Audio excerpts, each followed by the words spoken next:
Assalamualaikum warahmatullahi wabarakatuh. Pemirsa, subscriber setia Dongeng Nusantara.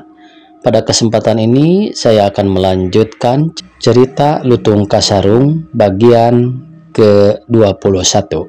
Terima kasih kepada semua subscriber yang selalu setia mengikuti. Selamat mendengarkan. Tetapi Tita sangat gila Utun. Gila Utun, gila. Dan jika Tita tak terlaksanakan, maka bukan saja nyawa kami terancam, tetapi juga nyawamu Utun. Nyawamu ya, nyawamu juga Utun. Kau yang sebenarnya tak berdosa. Lutung Kasarung termenung, ia tak segera menyahwat. Apa pula kegerangan Tita Gusti Purbararang? Akhirnya dia bertanya. Banteng Lilin, sahut Purbasari pendek. Banteng Lilin? Apakah Banteng Lilin? Kami belum mengerti. Banteng yang kesohor, galak, serta buas. Lutung Kasarung masih belum mengerti. Apakah yang Gusti lakukan dengan banteng galak serta buas? Ia mesti kami tangkap, mesti kami persembahkan kepada Kanda Purbararang, dan itu sudah mesti kami lakukan sebelum matahari terbenam. Lutung Kasarung baru mengerti. Ia melihat kepada Purbasari beberapa jenak. Hari sudah tinggi, mengapa Gusti belum juga pergi? Tanya Lutung kemudian. Pergi kemana pula Utun? Menangkap banteng. Bukankah hanya sehari Gusti dikasih tempo? Mengapa waktu yang sempit itu Gusti buang percuma dengan menangis? Aku wanita Utun. Tak percaya Kak Gusti kepada keadilan yang maha adil, kepada kekuasaan yang maha kuasa? Purbasari tak menjawab segera. Ia terdiam, ia menekurkan kepala. Aku percaya Utun. Akhirnya ia menyahut. Tetapi mengapa Gusti ragu-ragu? Mengapa Gusti was-was? Lutung berkata pula. Ingatlah Gusti, bahwa yang maha adil takkan berdiri di pihak yang menginjak-injak peri keadilan. Yang maha kuasa tak nanti berpihak kepada yang sewenang-wenang. Janganlah Gusti ragu-ragu ataupun bimbang lagi. Duh Utun, bukan sekali-kali kami ragu akan hal itu. Kalau tidak ragu, mengapa Gusti was-was akan keadilan dan kebijaksanaannya? Mengapa Gusti menangis? Mengapa Gusti putus asa? Purbasari menepas air mata yang mengalir pada pipinya. Yang sangat menyedihkan hatiku Utun adalah tabiat buruk Kakanda Purbararang. Alangkah tak berhati, alangkah keji akal-akalnya. Sedangkan ia kakak kandungku. Tetapi keburukan itu takkan berubah kalau hanya Gusti tangisi saja. Jadi apa yang mesti kami lakukan Utun? Gusti harus menunjukkan bahwa Gusti berdiri pada pihak kebenaran. Gusti mesti menunjukkan bahwa kebenaran senantiasa mengalahkan tabiat buruk serta kemauan jahat. Gusti mesti mempersembahkan apa yang diminta Kakanda. Tetapi Utun, sesungguhnya Purbasari tak berlanjut. Apa pula Gusti? Sesungguhnya kami takut menghadapi banteng yang dicerita orang-orang, yang dari cerita orang-orang konon sangat buas serta galak. Aku takut, sungguh. Bukankah Gusti baru mendengar dari kabar saja kebuasan dan kegalakan banteng itu? Bukankah Gusti belum menyaksikannya sendiri? Tetapi aku takut. Jangan Gusti percaya akan kabar yang belum Gusti persaksikan sendiri. Saksikan dahulu sendiri, baru Gusti boleh takut. Tetapi bagaimana jika banteng itu benar-benar buas?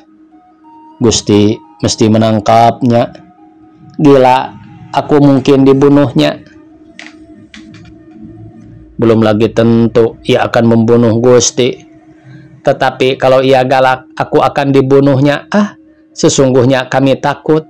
Takut adalah perasaan yang hidup dalam diri Gusti sendiri. Banteng itu belum Gusti lihat, tapi Gusti sudah takut. Kalau benar ia mengerikan, kalau benar ia galak, kalau benar-benar ia buas, Dan mengapa Gusti takut kepada kebelum tentuan? Ketaktentuan itulah yang mengerikan Utun, sahut Purbasari. Terenganga melulur sosok. Apa sesungguhnya yang Gusti takutkan? Purbasari terdiam. Ia berpikir, akhirnya menghela napas. Aku takut ditanduk banteng itu. Aku takut dibunuhnya. Mengapa Gusti takut dibunuhnya? Bukankah kata Gusti sendiri tiada pilihan lagi, menolak atau menerima titah sama saja Gusti menemui ajal? Dan jika ajal itu Gusti temui lantaran menunaikan tugas, bukan sebutan pengecut yang bakal dikatakan orang tentang Gusti. Purbasari menekurkan kepala sambil menyekap sedu-sedan yang masih tinggal. Ia menyimakkan apa yang dikatakan Lutung Kasarung dalam-dalam masuk ke dalam hati. Mati adalah kelanjutan yang wajar dari segala sesuatu yang hidup. Waktu Gusti lahir, maut telah mengalir dalam darah, memilih saat, mengintai-ngintai selalu. Bahkan sejak Gusti dalam kandungan bunda, maut telah Gusti bawa. Mati bukanlah apa-apa, karena ia sesuatu yang wajar, sesuatu yang bakal kita alami, sesuatu yang tidak boleh tidak akan kita jalani. Jadi mengapa Gusti takut? Mengapa Gusti takut menghadapi sesuatu yang sudah wajar terjadi? Mengapa Gusti takut menghadapi sesuatu yang telah Gusti kandung sejak memulai hayat? Beberapa jenak keduanya terdiam. Lutung Kasarung memandang tenang-tenang kepada Purbasari yang menekurkan kepala. Putri yang jelita itu nampak berpikir, menyimakkan baik-baik perkataan Lutung Kasarung. Beberapa jenak keduanya diam. Lutung Kasarung memandang tenang-tenang kepada Purbasari yang menekurkan kepala. Putri yang jelita itu nampak berpikir, menyimakkan baik-baik perkataan Lutung Kasarung. Ya, mengapa pula mesti takut? Hatinya sendiri berkata kepada dirinya sendiri. Mengapa pula takut kalau akibat dari apa yang ditakuti itu sesungguhnya hanya mati? Sesungguhnya hanya suatu kewajaran yang mau tak mau harus dia alami. Purbasari mengambil keputusan. Ia mengangkat kepalanya. Utun, aku akan mencoba tidak takut lagi. Lutung Kasarung mengangguk-anggukan kepala. Hari telah tinggi, baiklah Gusti berangkat cepat-cepat ke tempat banteng lilin itu untuk menangkapnya, kata Lutung Kasarung sejenak kemudian. Terima kasih akan nasihatmu itu, Utun. Marilah kita berangkat bersama-sama akan menangkap banteng lilin. Ah, Gusti pun tahu sendiri, Lutung tak punya kepandaian apa-apa, akan tiada gunanya diajak menangkap banteng. Baiklah, hamba disuruh saja tinggal di sini menjaga rumah. Purbasari setuju. Baiklah Utun, lagi pula nanti kosong rumah. Jika kau juga turut pergi, hati-hati sajalah di rumah Utun. Lutung Kasarung mengangguk. Maka Purbasari pun berangkatlah. Purbasari berjalan melalui semak belukar dan hutan lebat menuju ke tempat banteng biasanya merumput. Bajunya yang indah koyak-koyak oleh onak duri sepanjang jalan yang ditempuhnya. Kulitnya yang kuning langsat itu pun luka-luka tergores, terasa gatal-gatal dan pedih. Namun ia tidak mengeluh. Ia berjalan terus dan menyelinap. Ia menempuh hutan belantara akan menuju tempat banteng merumput. Setelah beberapa lamanya ia berjalan dan habis koyak-koyak bajunya terkait ranting-ranting kering dan duri-duri pepohonan. Tiba ia di bawah sebatang pohon yang teramat rindang. Dari pohon itu tampak menghampar lautan rumput yang amat luas, hijau semata sesayup-sayup mata memandang.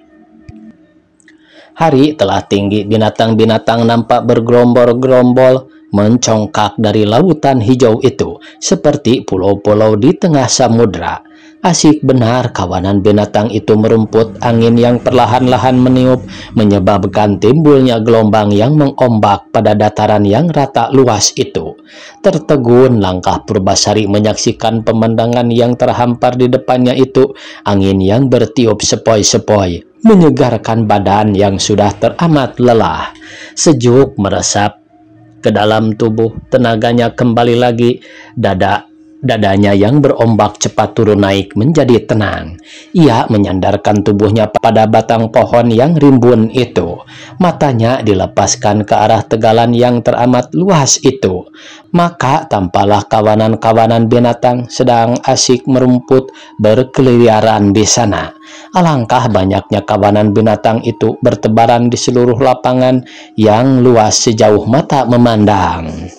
Dan di tengah-tengah gugusan pulau-pulau yang aneka warna, dari kelabu warna lembu, hitam warna kerbau, coklat warna menjangan, putih kapuk warna domba, kelihatan seekor binatang yang teramat besar, jauh lebih besar daripada binatang-binatang lainnya.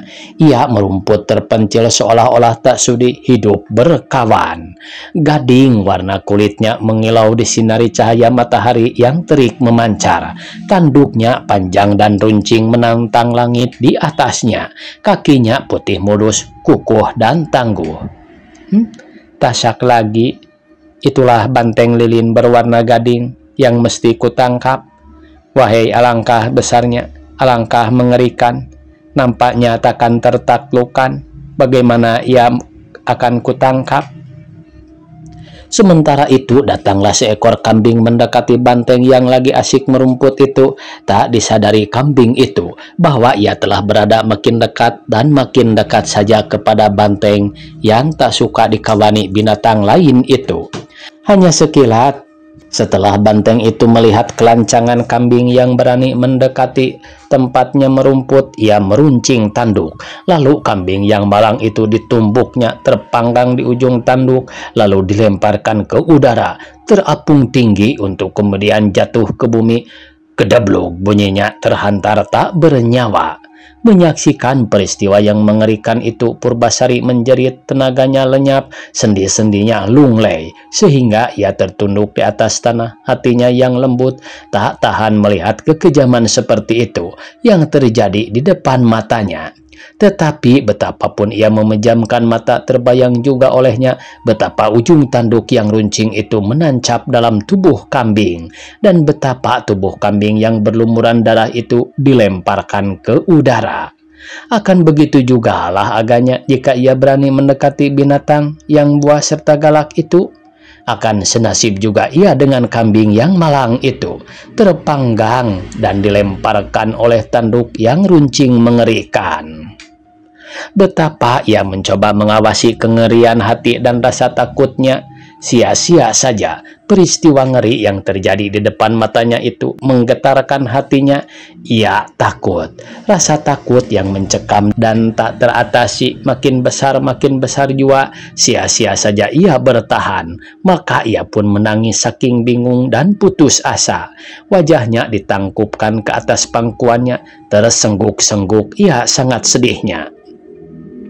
Sementara itu, Guru Minda Kahyangan sudah menjelmakan dirinya menjadi orang tua yang sudah renta, terbungkuk-bungkuk berjalan di papah tongkatnya, terbatuk-batuk lewat di dekat tempat Purbasari duduk menangis.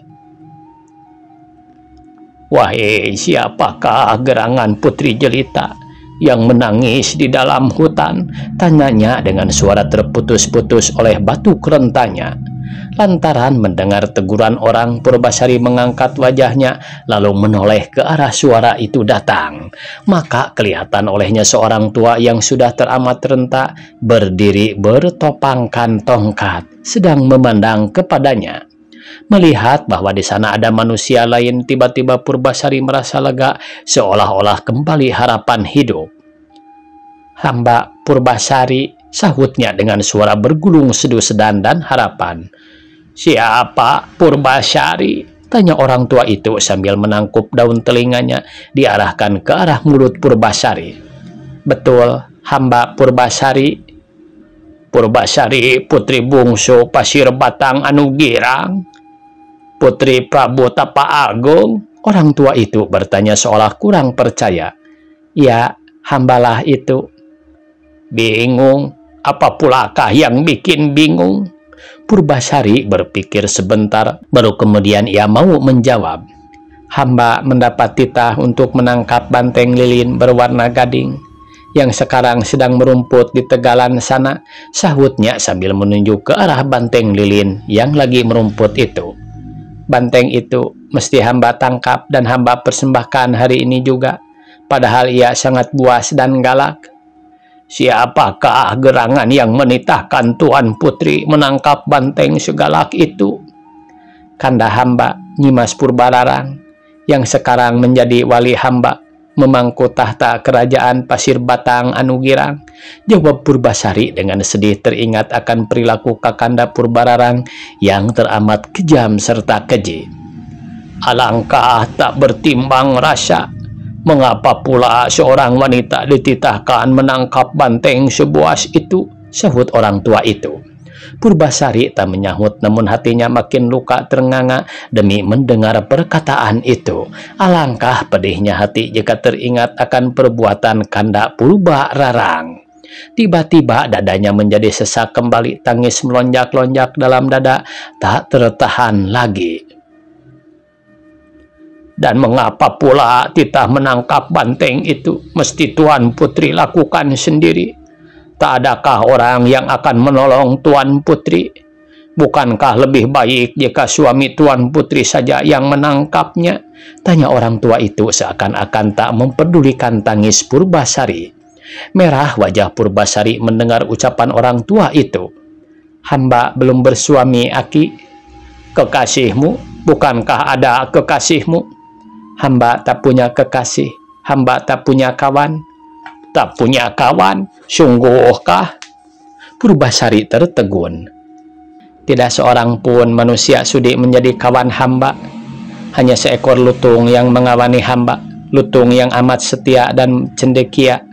Tetapi betapapun bijaknya, kepada seekor lutung, tak mungkin hamba meminta tolong untuk menangkap banteng yang buas serta galak. Orang tua itu tak berkata apa-apa lagi, tetapi terdengar dari mulutnya suara gumam yang tak habis-habisnya.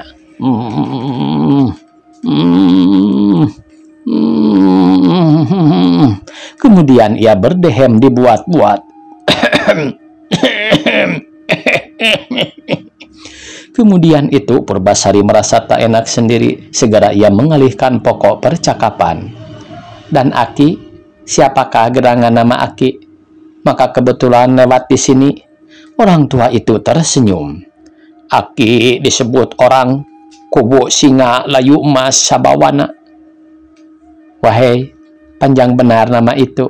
Tak dapat hamba menyebutnya lengkap-lengkap. Panggil saja Aki Kubu. Aki Kubu, kebetulan Aki lewat di sini. Maka sudilah kiranya Aki menolong hamba. Menolong Tuan Putri? Ya, menolong hamba menangkap banteng lilin itu. Aki Kubu tertawa berkakakan, kemudian setelah puas tertawa, baru terdengar ia menjawab.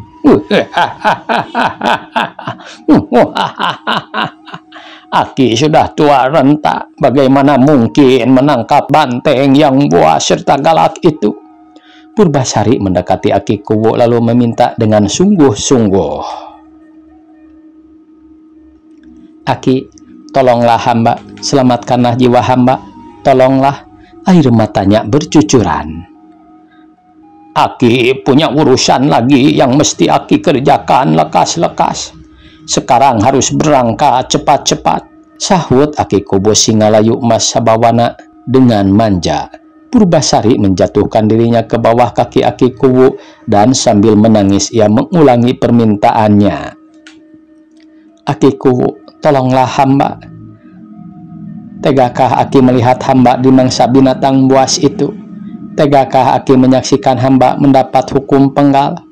Tolonglah Aki, tolonglah hamba. Tolonglah jiwa hamba. Tolonglah Aki, tolonglah.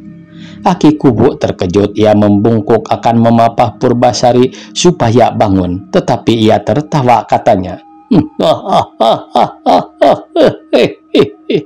Sudahlah, jangan Tuan Putri menangis. Jangan Tuan Putri menangis di bawah kaki Aki. Biarlah Tuan Putriku tolong menangkap banteng yang buas itu. Cerah wajah Purbasari demi mendengar kesediaan Aki Kubu. Lega dadanya, hidup kembali harapannya, tak ubahnya dari orang yang ditolong dari maut yang sudah mengangkat cemetinya. Terima kasih Aki, terima kasih. Jangan ucapkan terima kasih sekarang, karena bantengnya belum tentu tertangkap. Lagi pula Aki tak mungkin menangkapnya sendiri, karena lagi punya urusan yang amat penting. Nanar rasa Purbasari seolah-olah hendak lenyap pula harapan yang sejenak melembaga akan tumbuh. Ia kecewa bagaimana orang tua itu akan menolongnya kalau ia takkan menangkap banteng itu sendiri. Selagi ia berdiri, Nanar terdengar Aki Kuwu berkata pula, "Komari Tuan Putri sebentar." Tangannya diulap-ulapkan kepada Purbasari, isyarat supaya mendekat benar. Waktunya habis pemirsa. Dicukupkan sekian. Wassalamualaikum warahmatullahi wabarakatuh.